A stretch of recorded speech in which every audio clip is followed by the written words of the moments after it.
To break the rules, you must first know the rules. So here's 7 of them for men's suiting and how to break them appropriately. Caller ID. Do not break your suits into separates. Separates are sold as separates. Suits are sold as suits. Boo! Boo! This is lame, okay? If you get a suit, you can break it up. It's just knowing how to do it. So here's how you break this lame rule. If you've gotten your 2 basic suit colors down, navy and gray, these can be switched with one another. And if either one of them have a micro texture in it to play with some different textures, that is a perfect way to break this rule. Just a couple things to keep in mind with this. 1, you want to make sure that the suits are similar in fit so they don't look too disjointed.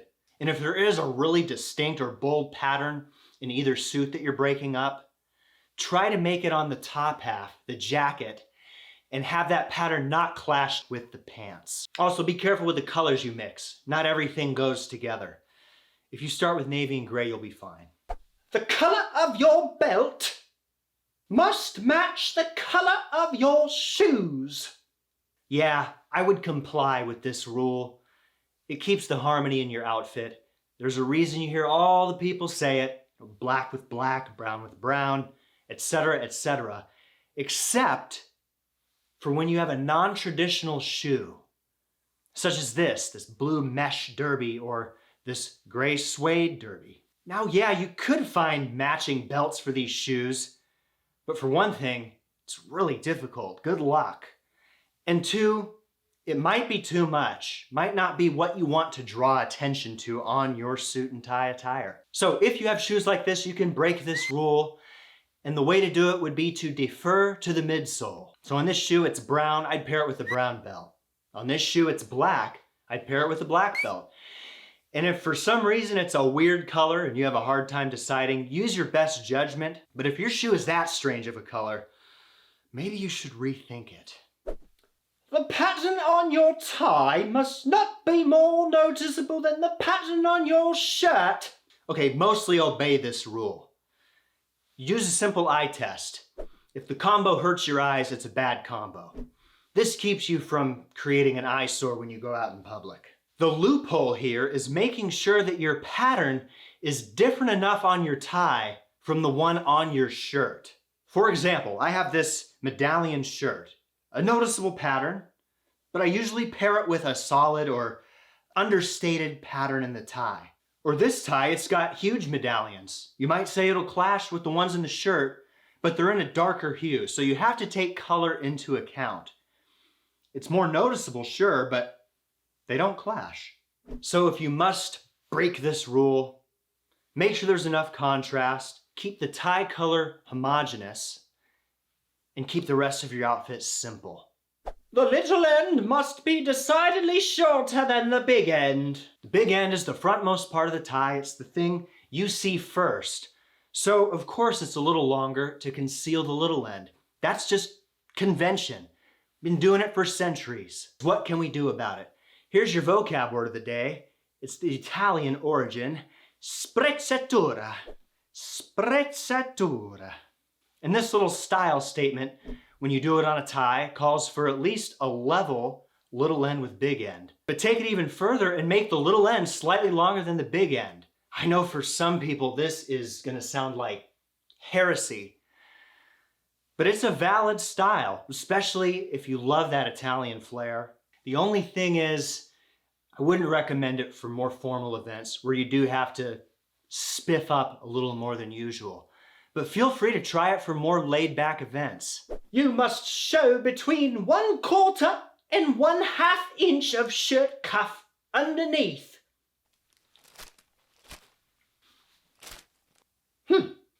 1/4 and 1/2. 2 fractions you hear a lot when it comes to the length of your shirt sleeve versus your jacket sleeve. Yeah, a little sliver of the shirt sleeve sticking out, it looks sharp. It is good practice to do this. And mostly you should obey this rule, except for that It's really hard, especially if you get your clothing off the rack. If you're getting measured, then it's no problem, but if you have to get this thing tailored, it might be a barrier for you. It might be something you don't want to do. Maybe it's something the tailor doesn't want to do. That'd be unfortunate, but they might have a good reason, and I'll get to that in a second. If the jacket is at least level with the shirt cuff when you're standing, your arms straight, you're fine. The point is to avoid extremes. Avoid a shirt that's showing way too much, and then avoid a jacket sleeve that's covering the knuckles on your thumb bone. That just does not look good. When talking about sleeve alterations with tailors, I've had this conversation with them multiple times, and you have their blessing. It is okay.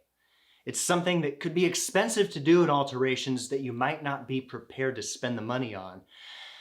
And it could ruin the rest of the proportions of the jacket. I think that's why tailors shy away from wanting to make such a permanent alteration like that can ruin the overall integrity of the suit. Bear that in mind and just know that it's okay. So this is not so much for breaking the rule as it is just don't worry about the rule. You must wear formal shoes with hemmed pants. The logic here is that the levels of formality match. Now, people might have all sorts of definitions for what a formal shoe is, but I think of them as the big three: Oxfords, derbies, and loafers. So you can break this rule by straddling the line between a dress shoe and a casual shoe. The secret? Boots. Boots live in the world of business casual, and to pull off boots right and break this rule, you need to have something a little less formal to make the boot work. Chelsea boots are a perfect option. A close second would be Chukka boots, whatever your preference is, but not Timberlands or hiking boots, not those kinds of boots. Not every boot is going to work. The one stipulation here is that on the leg opening, you want to make sure that it can accommodate a boot, something that rises up your ankle. Otherwise, it's going to look chunky and awkward. It's going to ruin the look. Your socks must match your trouser collar. This rule comes with great sensibility because matching the sock to the pant leg will lengthen your leg. It's also a deterrent from matching the sock to the shoe, which will lengthen the look of your shoe. So matching to your trousers ensures harmony in the outfit. But honestly, it's really hard to do.